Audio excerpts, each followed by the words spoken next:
여러분 다 평안하셨습니까? 네. 반갑습니다. 예. 지난번에 제가 메시지 할 때 로잔 선언의 그 성경론을 가지고 했던 것 혹시 기억하시죠? 예. 우리가 아무리 인지 기능이 점점 약해져도 제목은 잊지 않았으면 좋겠다. 그때 우리가 성경을 볼 때, 성경을 해석할 때 세 가지 원칙을 좀 마음에 간직하자. 즉 맥락인데 무슨 맥락? 처음에는 역사적인 맥락, 두 번째는 문학적인 맥락, 세 번째는 정경적인 맥락. 이 세 가지 맥락을 좀 가슴에 염두에 두고 성경을 읽고 또 은혜 받는 그런 습관을 길렀으면 좋겠다.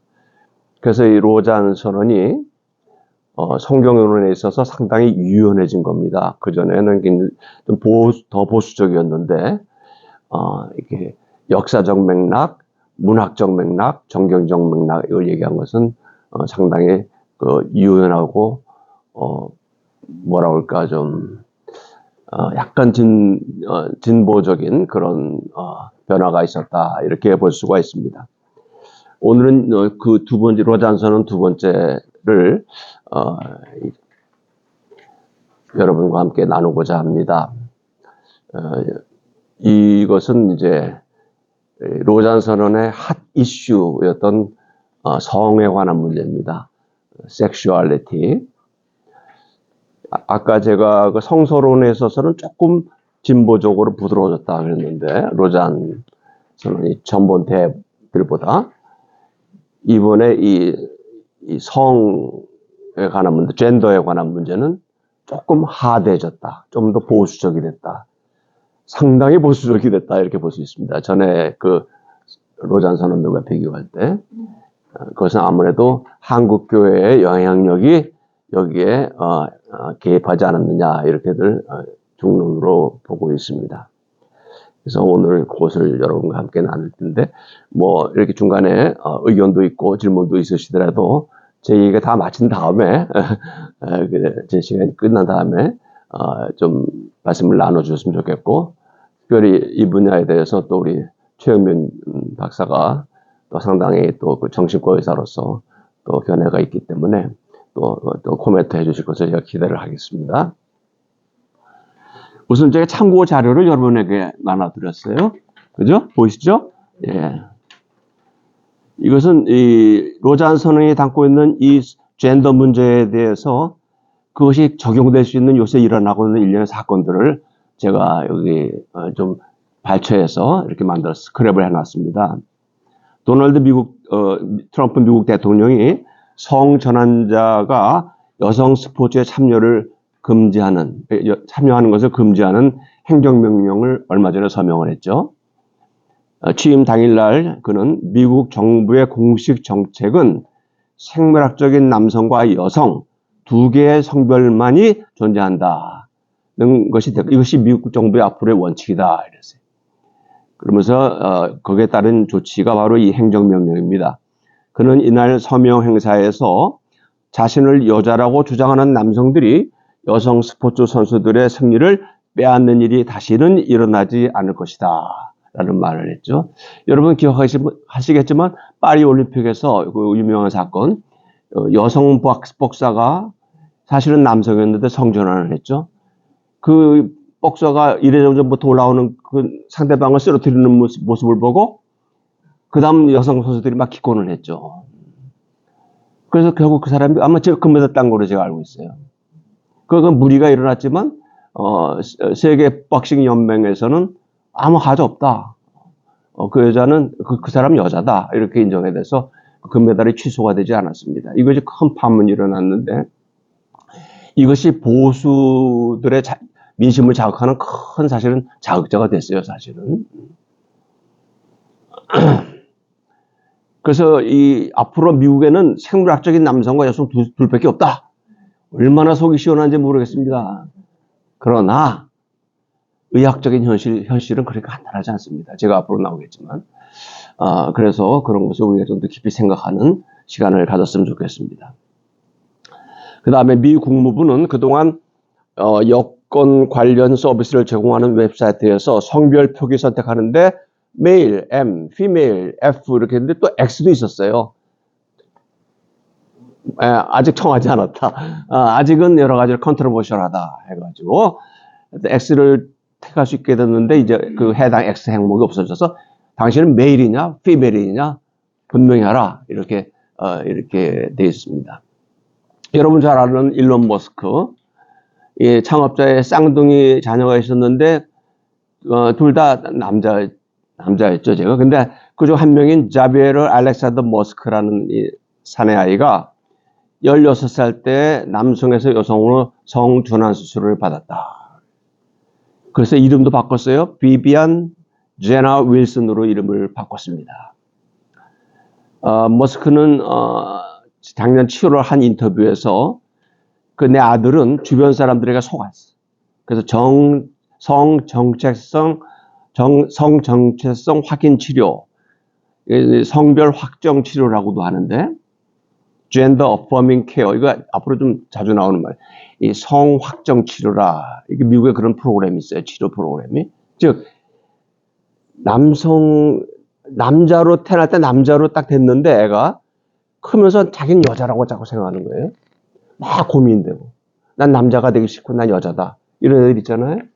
그런 애들에 대해서 또 반대로 여자애가 그렇게 하는 애들도 있고. 그러니까 태어날 때 정해진 성과 자기가 경험하는 성 정체성이 맞지 않을 때 오는 정신적인, 심리적인 고통, 이런 것을 앓고 있는 애들을 위해서 어떤 그 전문가들이 판단해서 이 치료, 성 정체성 확인 치료가 필요하다. 그러면 일단 요새 애들이 그 사춘기가 빨리 오잖아요.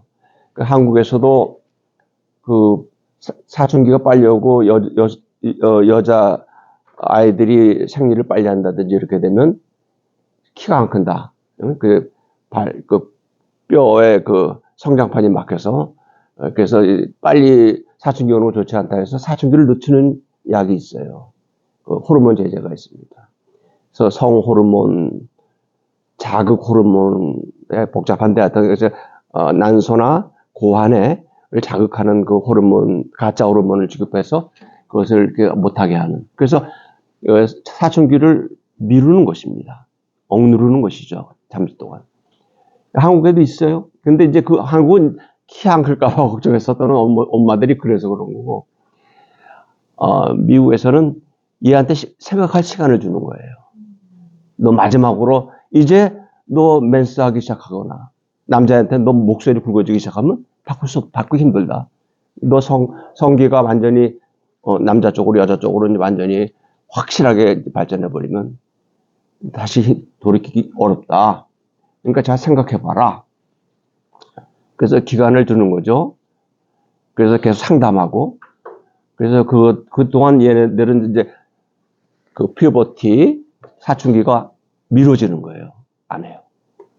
그러다가 이제 결정되면 상담과에 걸쳐서 나는 이렇게 하겠습니다. 나는 여자애가 난 남자 될래요. 또 남자애가 여자 될래요. 이 머스크 아들이. 난 여자 될래요. 얘가 그러니까 그래, 할 수 없다. 그러면 이제 그때 이제 그 사춘기 억제제를 끊고 이제 여성 호르몬을 주는 것이죠. 그 걔는 사실은 고환을 가지고 있는 애인데 여성 호르몬을 주는 겁니다. 얘는 자기가 여자로 살겠다는 거예요. 그러니까 그때 결정하는 거예요.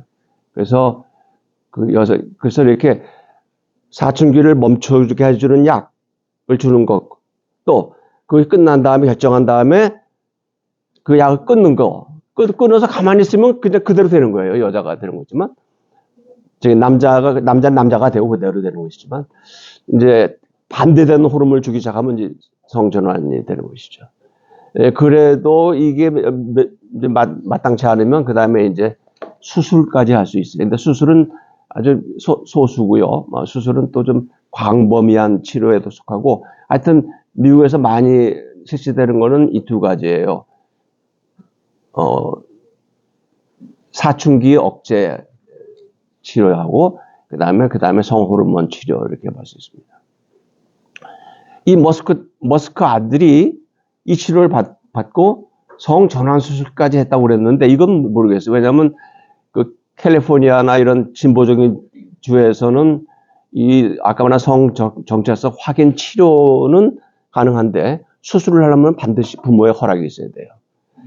수술은 좀 리스크가 있으니까. 그런데 누가 허락했나?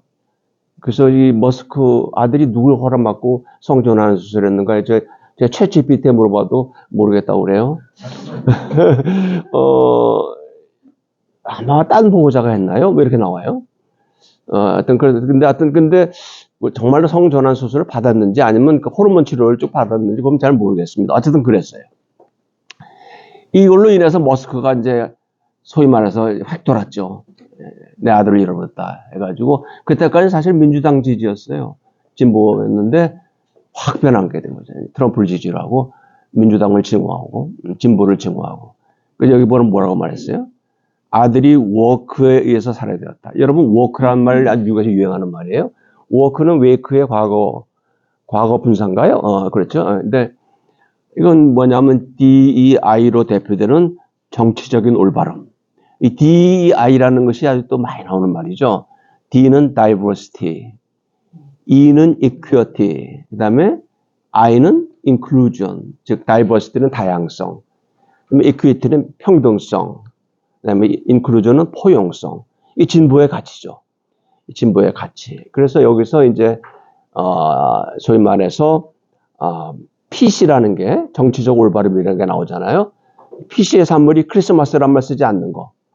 크리스마스 말 쓰지 않고 그냥 holidays라고 써라. 그건 이제 다양성을 인정해야 된다. 포용성에 딱 거기서 나온 말이에요. 민주당 그런 것이. 여기 동성애에 대해서 포용적이고 동성 결혼을 허용하고 다 이거 DEI에서 나오는 것입니다. 이민자에 대해서 관용을 베풀고 이러는 것이죠. 이 DEI, 이건 DEI 정신으로 깨어있는 사람들, 계몽된 사람들, 우리들 진보에 깨어있는 아주 그런 사람이라는 자부심으로 시작한 말인데 지금은 비아냥거리는 말이 됐어요. 워크, 이 위선자들 이렇게 이제 된 것이죠. 그래서 이 워크들한테 살해됐다 이렇게 머스크가 얘기했어요. 한번 그 한편 이 윌슨 이 머스크의 자녀는 트럼프가 당선된 직후 나는 미래가 미국에 있을 것 같지 않다 나의 미래는 하면서 미국을 떠날 가능성을 얘기하면서 과거에도 부친 머스크에 대해서 매우 차갑고 쉽게 화를 내며 무심하고 자기애가 강한 사람. 우리 아빠는 그런 사람이었다. 이렇게 얘기하고 내가 여성적인 특성을 보인다는 이유로 어린 시절 나를 괴롭히고 목소리를 다르게 내라고 하는 등 남성적으로 보일 것을 강요했다. 이런 사내 자식이 말이야. 왜 그런 말 이렇게 막 스트레스 주고 애를 막 했던 것 같아요. 머스크가 충분히 그래서 내 요새 하는 거 보면 그 성격이 그럴 수 있을 것 같은 생각이 들어요. 닥달을 했을 것 같아요. 그러니까 머스크 이런 사건을 알고 있죠, 트럼프가. 그래서 트럼프가 또 하나의 결정적인 행정명령을 냅니다. 이것 때문에 미국이 지금 큰 혼란에 빠져 있어요. 뭐냐면 2025년 1월 28일 지난달에 아동들을 화학적, 외과적 신체 여sion으로부터 보호하기 위하여 행정명령을 발표했는데 아까 말한 성별 확정 치료에 대한 연방정부의 재정 지원을 제한하기로 했습니다. 이것은 이제 보험으로 커버가 안 되고 아까 그 사춘기 미루는 약, 남성 호르몬, 여성 호르몬 이런 또는 아주 의학적으로 필요한 경우에 수술 이런 것을 보험으로 한다든지 또는 메디케이드로 한다든지 이렇게 했었어요. 근데 그것을 행정명령으로 다 못하게 됐어요. 그러니까 이게 지금 미국에서 이거 받은 애들이 지금 성전환 받으면 여자에서 남자가 됐으면 받은 후에도 계속 테스토스테론 주사를 맞아야 돼요. 정기적으로. 그래야지만 남성성이 유지가 되고 이렇게 몸에서는 여성 호르몬이 나오니까 그걸 억제하는 남성 호르몬이 계속 맞아야 되고 반대로 여자애들은 또 에스트로겐을 맞아야 되고 이렇게 그런 치료는 다 여기에 예상으로 나오는 거거든요. 가서 처방받아서 이렇게 하는 거거든요. 근데 그것이 그러니까 이게 보험이 안 되니까 미국은 무지무지하잖아요. 의료비가. 그래서 사실은 이게 오늘 아침 보니까 제가 뉴스를 보니까 공화당을 지지하고 트럼프를 지지한 골수 공화당인데도 공화당 아버지인데도 자기의 아들이 성전환 수술했거든 10몇 년 전에. 그러다가 이제 계속 그런 보조를 받아가면서 지금 여자였다 남자가 됐어요. 그러니까 이제 계속 테스토스테론 주사 맞고 그러니까 이제 수영도 잘하고 남자같이 살고 있어요. 그런데 그런 아들이 아주 얼마나 가족의 고통이 심했겠어요. 보수주의 공화당 골수인데. 그런데도 아들이 그렇게 하니까 아들이 자살할 것 같아서. 그래서 이제 그렇게 했어요. 그랬더니 그다음부터 그냥 걔를 그대로 밀어줬어요. 그대로 걸어내가지고. 그렇지만 정치적인 성향은 보수되니까 트럼프를 찍었죠. 왜 그 사람 하는 말이 내 가정에 이런 일이 생각하면 나 옛날에는 이런 거 생각 안 했는데 내 가정에 이런 일이 생기니까 생각이 좀 달라졌다. 나는 트럼프의 모든 정책을 지지하지만 이렇게 갑자기 잔인한 정책을 하는 건 나는 받아들일 수 없다. 우리들은 어떻게 하죠? 매일매일 황당하다 하루하루가 우리 가지고 이런 얘기를 하는 것을 제가 좀 봤어요. 그러니까 그런 지금 이런 것이 이제 아직 한국에서는 이제 아주 표면에 떠오르지는 않았지만 미국에서는 굉장히 지금 핫하고 굉장히 심각한 문제가 되고 있어요. 참고로 맨 밑에 캘리포니아 등 진보적인 지도에서는 그 학교에서 애들이 쟤인데 남자라서 히라고 부르면 그 애가 쉬라고 불러놔. 이렇게 대명사를 바꿔서 불러달라고 친구한테 요구하는 경우가 있어요. 그리고 복장도 반대로 이렇게 남자인데 여성처럼 여자인데 남성처럼 입는 애들. 한국에도 좀 어렸을 때부터 그런 애들이 있었죠. 또 이름도 자꾸 이름을 바꿔요. 자기 이름을. 자기가 남자 이름 예쁜 이름으로 남자 이름 버리고 자꾸 이런 애들. 이런 것을 갖다 이제 영어로 소셜 트랜지션이라고 그래요. 사회적인 성전환. 그러니까 신체적인 성전환 하기 전에 애들이 사회적인 성전환을 시도해요. 그래서 이런 것은 옛날에는 좀 학교에서 왕따 당하고 이러면은 왕따 당하고 그랬었는데 지금은 절대로 못하게 돼 있고 학교에서 그냥 허용을 해줘요 그것을. 그리고 이런다고 부모한테 이르질 않아요. 이르면 안 돼요. 이거 이제 통지표에다가 이르면 그거 안 되는 거예요. 애들하고 상담한 다음에 애가 심각하면 이르지 않습니다. 얘가 학교에서 그러고 다닌다. 자기가 흰데 쉬라고 하고 다닌다. 뭐 이렇게 한다든지 이러면 부모한테 이르면은 얘가 가정에서 위험하다. 아빠가 폭력적이라든지 뭐 이런 위험하다 그럴 때는 이제 알리지 않아도 된다. 학교 선생님이. 이 이야기가 약간 과장돼서 성전환 수술도 알리지 않고 받을 수 있다. 이렇게까지 약간 과장된 것 같아요. 그런데 사실은 성전환 수술은 이거 수술이기 때문에 굉장히 위험한 수술이고 그래서 이건 알리지 보호자의 사인이 없으면 안 되는 것인데 하여튼 이렇게 지금 되고 있습니다. 자, 이것을 이제 현재 우리 애가 일어나고 있는 일을 이게 바탕에 깔고 이 로잔 대회에서 어떤 여기에 대해서 어떤 견해로 이것을 했는가 하는 것을 한번 우리가 살펴보도록 하겠습니다. 이 로잔 서울 이 부분에 관해서 로잔 대회는 하나님의 형상을 먼저 거론했어요. 인간은 그 창조된 것이 하나님의 형상대로 창조되었다. 이 말은 하나님의 형상답게 살아야 되고 거기서 타락했으면 하나님의 형상대로 회복되어야만 하는 존재다라는 가정하에서 명제하에서 이 성 문제를 다루고 있습니다. 시간상 다 읽지 못하고요. 1번 하나님의 형상은 인간됨의 본질이다. 그 부분을 보면 성경은 인간이 하나님의 형상대로 고유하게 창조되었다고 가르친다. 이 고유성에는 세상에서의 청지기 역할과 책임이 포함됩니다. 삼위일체 하나님은 인간을 하나님과의 개인적인 관계와 공동체의 형성을 포함한 관계적인 존재로 창조하셨다. 아까 우리 성경 봉독했잖아요. 하나님께서 말씀하셨죠. 우리가 우리의 형상대로, 이때 우리는 삼위일체 하나님이라 복수란 말이죠. 거룩한 복수. 우리가 우리의 형상대로 사람을 만들자. 남자와 여자를 만들자. 그래서 하나님의 형상의 핵심에는 인격적인 관계성이 남자와 여자의 관계성이에요. 그래서 나와 너의 관계성. 이것이 하나님과 우리 사이의 관계성. 그러니까 인간을 관계성의 동물로 관계성의 존재로 만들겠다. 우리의 형상대로. 삼위일체 하나님이 성부, 성자, 성령의 관계성 속에 계시거든요. 그 관계성대로 만들어서 남자와 여자를, 그러니까 암컷과 수컷을 만든 게 아니에요. 남자와 여자를 만들었다는 것은 I and thou.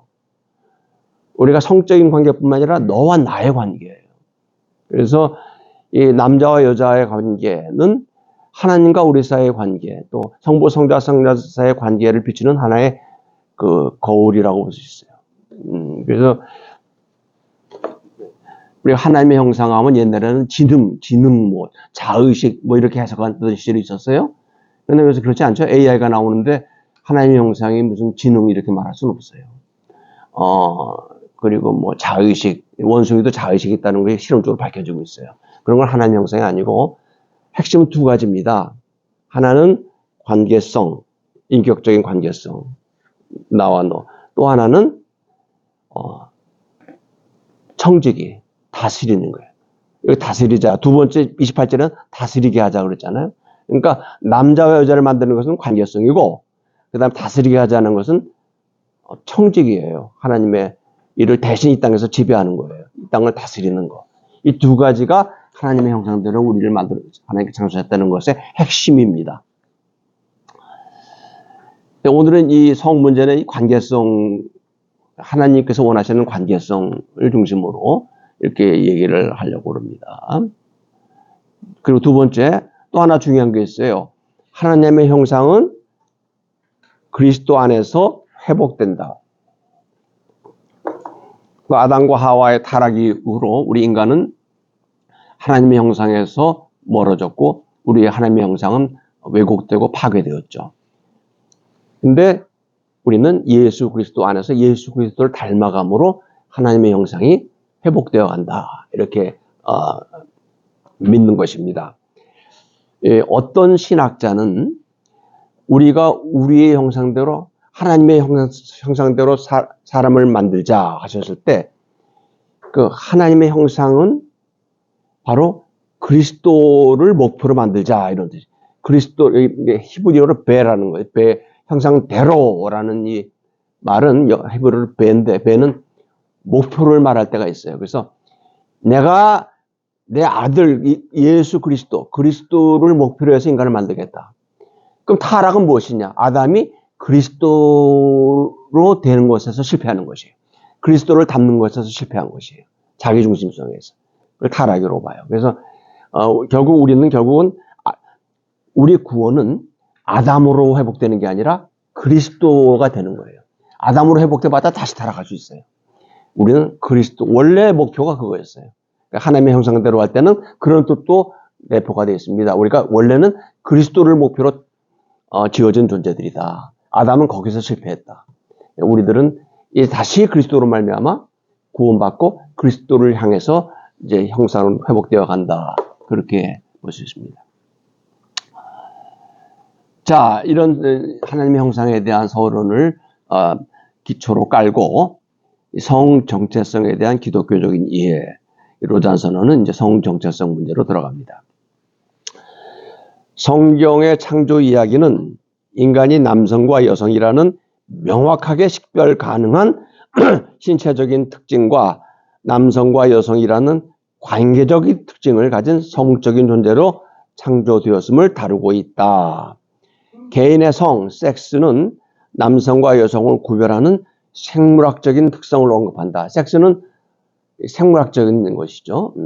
그러니까 난소를 가졌느냐, 고환을 가졌느냐, 염색체가 XX냐, XY냐 이런 것이 이제 섹스예요. 젠더는 뭐냐? 성별이에요. 이것은 남성 또는 여성이라는 심리적, 사회적, 문화적 연관성을 언급한다. 이렇게 했어요. 그러니까 성별과 성은 다르죠. 젠더와 섹스는 다르다. 우리 육실동에 혹시 이거 헷갈리시는 분이 있었으면 이제부터는 이거 꼭 분명히 알아야 이 모든 그 담론들을 이해하기가 쉽습니다. 근데 여기서 보면 남성과 여성이라는 명확하게 식별 가능한 신체적인 특징 이렇게 돼 있죠. 그러니까 태어날 때 이 녀석 고추 달고 태어났구만. 아들. 아니네 딸 이러고 뭐 그랬잖아요. 그러니까 트럼프가 앞으로 미국에는 남성과 여성만 미국엔 공적으로 남성과 여성만 존재한다. 것으로 정책을 잡는다. 그게 굉장히 시원한 말 같지만 사실은 이것은 조금 문제가 있어요. 이게 이제 제가 의학 서적에서 가져온 건데,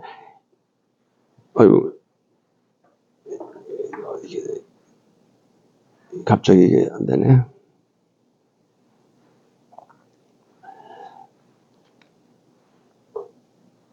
화면이 작게 됐는데 다시 껐고.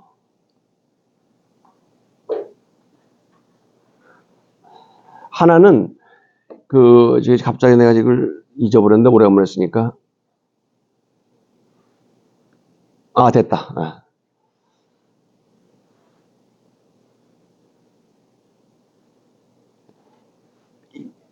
여기에는 여자 같잖아요. 여자 같은데 여기 고환이 있어요. 그러니까 얘가 사춘기 이전에 애예요. 근데 실제로 얘는 고환을 가지고 있고 염색체도 XY예요. 예. 근데 태어날 때 이 남자의 그런 생식기가 제대로 발전하지 않고 마치 여자의 생식기처럼 이렇게 하고 나왔어요. 가슴들. 그러니까 얘는 뭐 자기가 여자인 줄 알고 주위에서도 여자인 줄 알았지만 갑자기 이제 8살, 9살 되니까 수염이 나기 시작하고. 왜냐면 남자는 없어요. 난소는 고환이 있으니까. 이렇게 되니까 막 패닉에 빠지는 거죠. 이런 경우가 있어요. 이런 병을 갖다가 우리가 여기 보면 그런 남성 가성 반음량이라는 복잡한 병명을 가지고 있는 소위 인터섹스라는 그런 병명이에요. 그런가 하면 또 하나는 여긴 남성과 여성 난자도 갖고 있고 고환도 갖고 있어요. 그런데 어떤 사람은 남자처럼 돼 있고 어떤 여자로 돼 있어요. 둘 다 근데 보면 이렇게 신체를 해보면 난자와 고환이 같이 있어요. 그러니까 이것은 명확하게 식별 가능한 것은 물론 대부분 그런데 그렇지 않은 경우들이 있다는 것이에요. 그렇기 때문에 이게 사실은 남자와 여자의 그 성기가 사실 엄마 뱃속에서는 뭔지 몰라서 초음파로 아들이에요, 딸이에요로 구별 못할 때도 있어요. 그때는 잘 모를 때도 있습니다. 근데 이제 성호르몬에 의해서 자극을 받아가면서 얘가 클 때 분화하는 거거든요. 그러니까 사실은 의사들은 남성 성기의 이 부분은 여성 성기의 이 부분이다. 이걸 다 알고 있어요. 분화되기 전에는 같은 거였다 이런 것을. 그러니까 이것이 우리는 남자와 여자는 천재 하늘과 땅 완전히 다른 뱃속에서부터 그냥 확 갈라져서 나온 걸로 생각하지만 사실은 서서히 분화되는 것이 한 끗 차이예요. 호르몬 한 끗 차이로. 이런 것을 알게 되면 그렇게 간단하지 않아요. 남자와 여자만 있다 있어요. 그래서 우리가 성으로 관련된 지금 문제는 성정체성 장애가 있고 성지향성 장애가 있어요. 성정체성 장애라는 것은 sexual identity, gender identity, 머스크 아이가 그거예요. 나는 여자다. 남자로 태어났는데 나는 여자다라고 생각하는 거예요. 태어날 때 출생 시에 정해진 성과 자기가 경험하는 성이 다른 거예요. 이것을 성정체성의 장애라 이렇게 말합니다. 이것은 정신과에서 이것은 질병으로 이것 때문에 고통당하기 때문에 질병으로 정하고 있습니다. 그다음에 성지향성 장애, sexual orientation 이건 그게 아니에요. 어느 상대방에게 매력을 느끼느냐, 성적으로 끌리느냐예요. 그러니까 게이들을 보면은 게이가 자기가 여자라고는 안 그래요. 얘가 나는 남자인데 그래도 남자랑 가는 게 좋다. 이렇게 하는 거예요. 그러니까 얘는 자기가 여자라고 그러는 게 아니에요. 그러니까 이것은 성 지향성 장애 이렇게 말합니다. 두 가지. 이것은 옛날에는 정신과에서 질병으로 분류했다가 지금은 질병으로 분류하지 않습니다. 카테고리가 달라요. 근데 일부 전문가들은 이 성지향성 장애도 심각한 경우에 이것은 염색체 이상이 있을 수도 있고 또 어떤 그 학자들은 우리 몸의 성기는 이런 생식기뿐만 아니라 뇌도 성기다 이렇게 봐요. 뇌도 성기다. 그래서 성적인 욕구를 가장 발생시키고 느끼는 사실은 헤드쿼터 본부는 뇌다. 이렇게 생각하는 것이에요.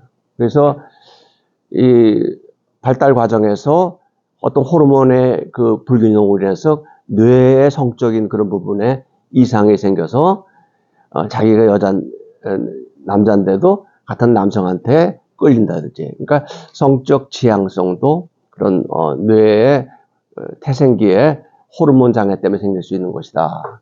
그러니까 물론 트랜스젠더나 호모들은 물란해서 하는 일도 있지만 일률적으로 다 그렇게 생각하면 안 된다는 것이에요. 뭘 알면은. 이게 굉장히 간단하지 않다는 것이에요. 트럼프 같이 간단하게 모든 것을 하면 다 좋은데 이게 간단하지 않아요. 자, 그걸 알고 이제 좀 보십시다. 그 다음 항목. 우리는 섹슈얼리티. 이 섹슈얼리티는 또 다른 말이에요. 이것은 개인적인 성적인 취향, 성생활. 그러니까 얘가 남자로 성생활, 그러니까 어떤 성생활 하느냐, 이성하고 성생활 하느냐, 동성하고 성생활 하느냐, 이런 거예요. 이런 성생활에 대한 왜곡을 통탄한다 그랬어요. 라멘트라고요. 영어로는 라멘트라고 되어 있더라고요. 애통한다 이렇게 됐어요. 우리는 개인이 우리의 창조성과 무관하게 젠더를 결성할 수 있다는 개념을 거부한다. 생물학적인 성과 성별은 개념적으로는 구별될 수 있지만은 현실적으로는 분리될 수 없다.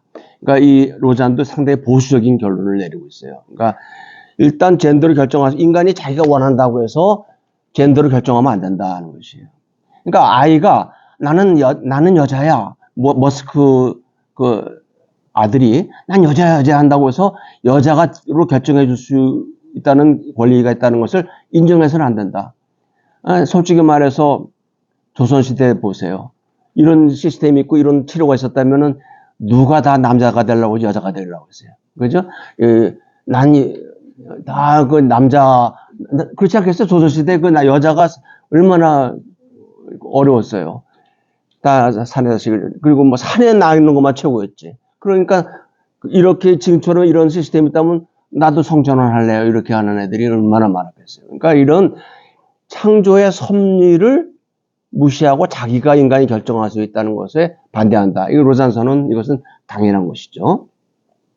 그리고 개념적으로 성과 젠더는 다를 수는 있겠지만 현실적으로는 분리해서는 안 된다는 것입니다. 그 다음에 남성성과 여성성은 인간 창조의 고유한 사실로서 문화권에서 남성과 여성을 구분할 때 표현하는 사실이다. 우리는 성별 유동성, 즉 상황과 경험에 따라서 성 정체성이나 성별 표현이 유동적이라는 개념도 거부한다. 그러니까 이것은 이제 트럼프나 머스크의 그런 쪽에 지지를 했어요. 그런데 이제 그 로잔 선언에서 그러나 역사적으로 볼 때 태어날 때 성이 명확하지 않은 사람들, 아까 말했죠. 이런 사람들, 인터섹스라고 해요. 옛날에는 아주 어려운 용어를 썼어요. 허마프로다이트라는 굉장히 어려운 용어인데 요새는 인터섹스로 하면 인터섹스인데 이것은 성동일성 장애하고는 좀 다른 범주죠. 이것은 그러니까 아까 말했던 이런 것들을 말하는 이런 사람들을 말합니다. 이런 사람들은 굉장히 사회적으로 고통을 겪는다는 것을 우리가 인정해야 된다는 것입니다. 그 성경에서 그 내시에 대해서 빌립 집사가 내시한테도 세례 줬잖아요. 그런데 구약은 더 엄격할 것 같은데 구약에 이런 말이 있어요. 이사야서 56장 4절에 주님께서 이렇게 말씀하신다.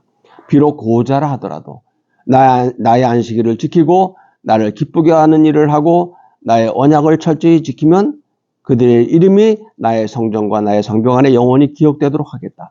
아들, 딸을 두어서 이름을 남기는 것보다 더 낫게 하여 주겠다. 그러니까 이것은 이런 사람들이 아마 고자가 많이 됐을 거예요. 내시가 됐을 거예요. 물론 인공적으로 내시 같은 사람도 있지만은 이런 남자와 여자의 분별하지 않아도 명확하지 않아도 인격적으로 하나님 앞에서 인격적으로 아무런 차별 대우를 받지 않는다. 오히려 더 나을 수 있다. 이런 것이 이사야서의 말씀입니다. 이것을 예루살렘대는 짚고 있어요. 그러니까 성전환에 관한 모든 인간이 결정해서 지멋대로 하는 것은 반대하지만, 그러나 어떤 이런 소수의 어려운 사람들이 있다는 것을 우리가 알고 이런 성적인 정체성으로 고통받고 있는 사람들을 문란하다든지 또는 뭐 도덕성이 결여됐다든지 이런 식으로 일방적으로 정죄해서는 안 된다 하는 것이 이 로잔 선언의 정신이라고 말할 수 있겠습니다. 그 다음에 결혼과 독신에 관해서는 이제 결혼은 여기서 아주 절대적으로 말하고 있어요. 성경에서 결혼에 대한 첫 번째 언급은 결혼이 하나님이 제정하신 것이며 결혼을 한 남자와 여자의 배타적인 결합으로 묘사하고 있음을 보여준다. 이거 아주 성경의 원칙이죠. 한 남자와 여자를 예수님께서 말씀하신 것이죠. 근데 좀 더 내려가서 우리는 동성 파트너십을 성경적으로 유효한 결혼으로 정의하려는 교회 내 모든 시도를 애통해야 한다.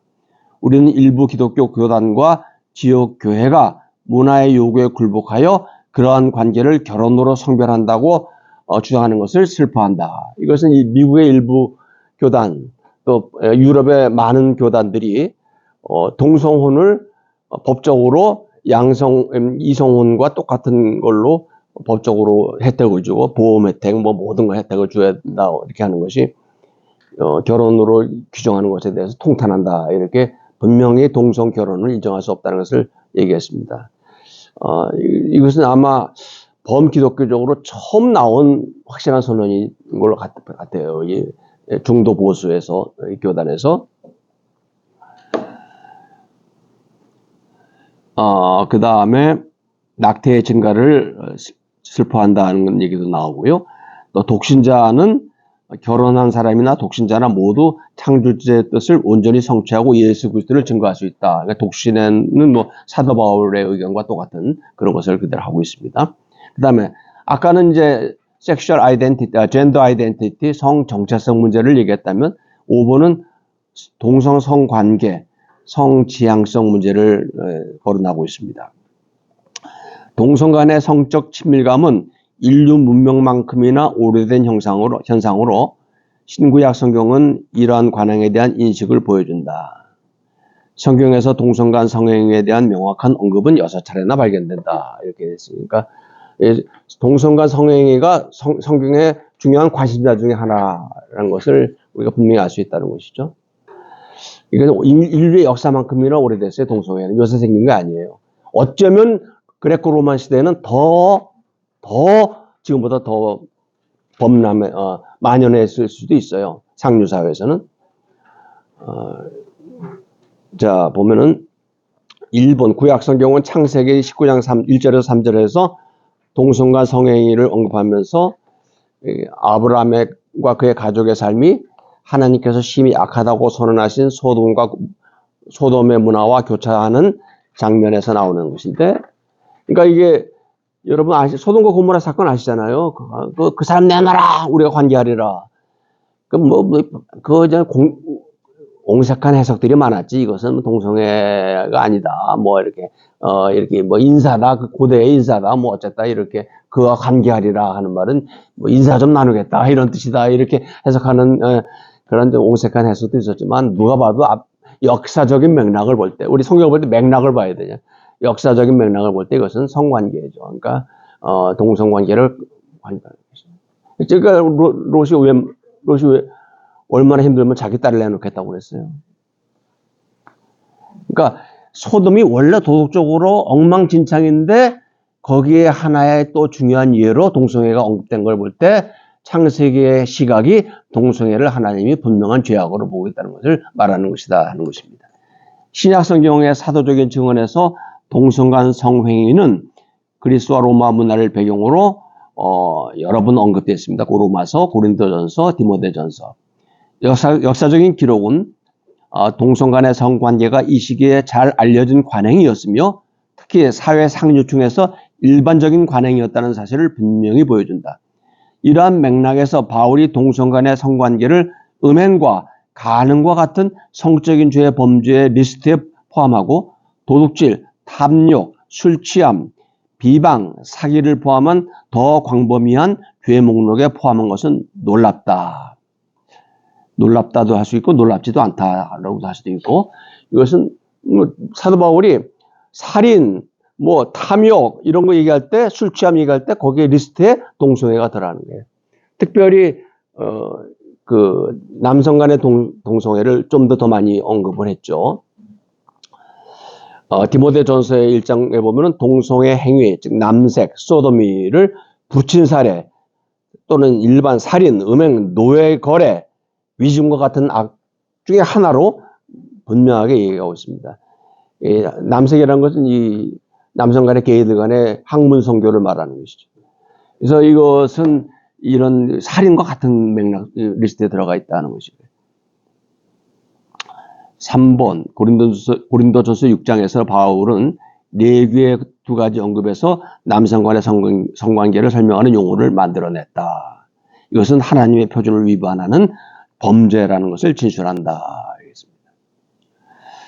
이렇게 바울은 계속해서 동성 간의 성관계를 얘기했는데, 특별히 로마서에 나오는 하나님의 진노의 현장, 하나님의 진노가 임할 때 이 인간들이 얼마나 비참하게 타락하는가의 현장으로 그 대표적인 예로서 이 남자가 더불어 순리를 어기고 영리로 쓰고 서로 부끄러운 짓을 한다, 이런 얘기를 했던 것입니다. 그러니까 성경은 분명히 한 번도 동성애를 죄가 아니다고 말한 적은 없어요. 언급될 때마다 죄라고 말했어요. 그런데 한 가지 우리가 고려할 것은, 전에 제가 동성애 문제에 관해서 한번 설교한 적이 있었는데, 현재는 원해도 막 노력했는데도 그 섹슈얼 오리엔테이션이 바꾸기 힘든 사람들이 있어요. 아까 했듯이 태생기의 호르몬에 의한 어떤 문제 때문에 그런지 저도 겪었어요. 저도 제천에서 개인 병원 할 때 아주 모범적인 환자가 있었는데, 남자 환자였어요. 제 또래 나이였어요, 그때. 저보다 조금 나이가 많은가요? 여자가 낫지도 않아. 남성답고 아주 잘생겼고, 아주 모범적인, 정말 착한 환자예요. 내 약 처방대로 잘하고. 그래서 어느 날, 막 망설임 끝에 저한테 얘기를 하는 거예요. 원장님, 저는 솔직히 말해서 지금도 이렇게 원장님처럼 이렇게 남자하고 얘기할 때는 가슴이 벌렁벌렁합니다. 막 얼굴 확 큰 거, 얼굴 확 빨갛게 됐어요. 저는요, 이렇게 10년 이상을 고생했어요. 이걸 고치려고, 이걸 안 하려고 얼마나 별짓을 다 했습니다. 그런데 안 됩니다. 그 사람이 무슨 문란해서 또는 난잡해서 그런 사람 아니에요. 그 사람은 정말로 노력을 하는 사람이에요. 이 로마서에 나오는 시대의 상류층들이 놀아나는 거하고 다른 거예요. 또 군대에서 배워가지고, 학문 섹스가 더 낫다, 더 재밌다 해가지고 하는 거하고 다른 거예요, 그런 거는. 이건 진짜 고치려도 안 되는 사람들이 있어요. 그런 사람들에도 무조건 성경에서 그걸 단죄하는 것인가? 이 성경에서 말하는 동성애는 아까 말했듯이 문란한 동성애를 말하는 것이고, 이렇게 자기가 자기 힘으로 어쩔 수 없는 그런 동성애에 관해서는 그 당시에 성경에서 언급하지 않고 있는 것입니다. 그건 우리가 고려를 해야 된다는 것입니다.